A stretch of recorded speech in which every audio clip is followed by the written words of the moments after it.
Super ಮಾರ್ಕೆಟ್ಗೆ ಏನು ತಗೊಂಡು ಹೋಗಂತ ಬಂದೀವಿ ಅಂತ ಗೊತ್ತಾ, ತೋರಿಸ್ತೀನಿ ನೋಡ್ರಿ. Hello guys, welcome back to my minlogs. ಇವತ್ತು ಮಾರ್ಕೆಟ್ ಅಲ್ಲಿ ಸ್ವಲ್ಪ ಕೆಲಸ ಇತ್ತು, ಅದಕ್ಕೆ ನಮ್ಮ ಫ್ರೆಂಡ್ಸ್ನೆಲ್ಲ ಕರ್ಕೊಂಡು ಮಾರ್ಕೆಟ್ ಕಡೆಗೆ ಬಂದಿ ನೋಡ್ರಿ. ಮಾರ್ಕೆಟ್ ಕಡೆಗೆ ಬಂದ್ಬಿಟ್ಟು ATM ನಲ್ಲಿ ಸ್ವಲ್ಪ ದುಡ್ಡು ತಗೋಬೇಕಾಯ್ತು. ಅದಕ್ಕೆ ನಮ್ಮ ಫ್ರೆಂಡ್ ಸ್ವಲ್ಪ ದುಡ್ಡು ತಗೊಂಡು ಮಾರ್ಕೆಟ್ ಕಡೆಗೆ ಹೋಗ್ತಾ ಇದ್ವಿ. ಮಾರ್ಕೆಟ್ ಕಡೆ ಹೋಗ್ತಿರ್ಬೇಕಾದ್ರೆ ಫ್ರೆಂಡ್ಸ್ ಎಲ್ಲ ವಡ ತಿನ್ನೋಣ ಅಂದ್ರು, ಅದಕ್ಕೆ ನಾವು ಎಲ್ಲರೂ ಸೇರಿ ವಡ ತಿಂದ್ವಿ ನೋಡ್ರಿ. ಆಮೇಲೆ ಅದನ್ನೆಲ್ಲ ಮುಗಿಸ್ಕೊಂಡು ನಮ್ಮ ಫ್ರೆಂಡ್ ಮಾರ್ಕೆಟ್ ಅಲ್ಲಿ ಏನೋ ತಗೋಬೇಕಾಯ್ತು, ಅದಕ್ಕೆ ಸೂಪರ್ ಮಾರ್ಕೆಟ್ ಕಡೆ ಬಂದ್ವಿ ನೋಡ್ರಿ. ಸೂಪರ್ ಮಾರ್ಕೆಟ್ ಕಡೆ ಬಂದು ಒಂದು ಪೋಸ್ ಕೊಟ್ಟು ಗಾಯ್ಸ್ ನೋಡ್ರಿ, ಇಲ್ಲಿ ನಮ್ಮ ಫ್ರೆಂಡ್ ಮಾರ್ಕೆಟ್ ಎದಕ್ಕೆ ಕರ್ಕೊಂಬಂದ್ ಗೊತ್ತನ್ರಿ? ಬೆಲ್ಲ ತಗೋಣಕ್ ಕರ್ಕೊಂಬಂದು ನೋಡ್ರಿ. ಅಲ್ಲಿ ಇಲ್ಲಿದ್ರ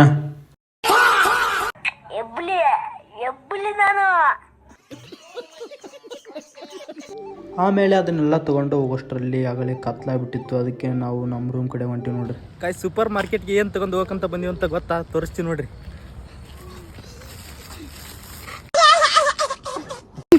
ನೋಡ್ರಿ, ಸೇವಿಂಗ್ ಮಾಡಕ್ ನಮ್ಮ ದೋಸ್ತ್ ಇಂತ ಹೊಂಟ ನೋಡ್ರಿ. ಗಾಯ್ಸ್ ನೋಡ್ರಿ, ದುಡ್ಡು ಸೇವ್ ಮಾಡ್ಬೇಕಂದ್ರೆ ನೀವು ಈ ತರದ್ ತಗೋರಿ. ನಮ್ಮ ದೋಸ್ತ್ ನೋಡ್ರಿ ಅಂತ ತಲೆ ಬಿಡ್ಸೋಣ ನೋಡ್ರಿ. ಇದ್ರ ರೇಟ್ ಬಂದ್ಬಿಟ್ಟು 29 ರೂಪೀಸ್ ಐತ್ ನೋಡ್ರಿ ಇದು ಬೇರೆ. ಗಾಯ್ಸ್ ಇದನ್ನ ತಗೊಂಡು ನಮ್ಮ ಫ್ರೆಂಡ್ ಹೆಂಗ ದುಡ್ಡು ಸೇವ್ ಮಾಡ್ತಾನಂತ ತೋರಿಸ್ತೀನಿ ಬರ್ರಿ.